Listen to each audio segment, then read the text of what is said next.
जी, जो अत्याचार हिंदुत्व के साथ हुआ, हिंदुत्व के इतिहास के साथ हुआ और ये जो कम्युनिस्टों ने किया, जो अपने को सेकुलर कहते हैं, ये पूरे हिंदू संतों के साथ अन्याय किया, साधुओं के साथ अन्याय किया। इतना अन्याय किया कि उनके जन्म के बारे में अफवाहें पैदा की। हाँ? कबीरदास का ही लीजिए। कबीरदास जी संत थे और कबीर मतानुसार कबीरदास जी प्रकट हुए थे। कहाँ पर? काशी में लहरतारा एक जगह है, वहाँ पर एक कमल के फूल पर वे खेलते हुए पाए गए, वे प्रकट हुए थे। तो तमाम तरह की कहानियाँ कबीरदास जी के बारे में बनाई और कहा कि एक नीमा नीरू और नीमा नाम के मुस्लिम थे, उन्होंने कबीरदास का पालन पोषण किया। जबकि देखने में क्या मिलता है, नीरू और नीमा जुलाहा थे। जुलाहा का मतलब मुसलमान नहीं होता। और जिस समय 1300 के आसपास कबीर पैदा हुए तो बनारस में किसी मुसलमान का नाम तक नहीं था।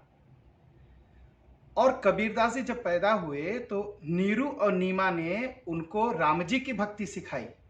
अगर मुसलमान होते तो कभी भी राम जी की भक्ति उनको न करने देते। और नीरू नीमा क्या करते थे? वे कपड़ा बनाते थे। जुलाहा थे तो कपड़ा बनाते थे। और नीरू नीमा ने कबीरदास जी को पढ़ने के लिए वैष्णव संत स्वामी श्री रामानंद जी के पास भेजा। लोग कहते हैं कि कबीरदास कभी पढ़े लिखे नहीं थे। कबीरदास जी बहुत पढ़े लिखे थे और स्वामी रामानंद जी ने उनको पढ़ाया। और पढ़ने लिखने का ही यह असर था कि इतना बड़ा साहित्य उन्होंने लिखा, शब्द लिखा, साखी लिखा और एक बड़ी पुस्तक जिसका नाम बीजक है, बीजक बनाया उन्होंने, उनके भक्तों ने। और पूरे, आपको आश्चर्य होगा कि पूरा भारत घूमे वो, और घूमे और ये दिखाई पड़ता है उनकी भाषा में। वो जो खदिक्त लिखते थे, जो कविताएं लिखते थे, उसमें पंजाबी के शब्द हैं, मराठी के शब्द हैं, भोजपुरी है, गुजराती है। इसे लगता है कि वो पूरा भारत घूमे थे। तो नीरू नीमा जिनके बारे में मैं कह रहा हूँ, ये जो कम्युनिस्ट थे, ये जो सेकुलर थे, ये कबीरदास को बदनाम करने के लिए कह दिया कि नीरू नीमा मुसलमान थे। मुसलमान एकदम नहीं थे, जुलाहा थे, वो कपड़ा बुनते थे। और उस समय भारत की हालत ये थी कि जबरदस्ती पूरे देश में जो गरीब वर्ग था, जो कमजोर लोग थे, उनको तलवार के बल पर मुस्लिम बनाया जा रहा था। तो जब कबीरदास जी रामानंद जी के पास गए तो रामानंद जी स्वामी रामानंद जी ने एक पूरा प्लान बनाया, एक पूरी योजना बनाई। योजना ये बनाई कि जो वो जिस वर्ग के लोग सताए जा रहे हैं मुस्लिम राजाओं द्वारा, उन्हीं के अंदर भक्ति पैदा की जाए, उन्हीं समाज के अंदर, वर्ग के अंदर।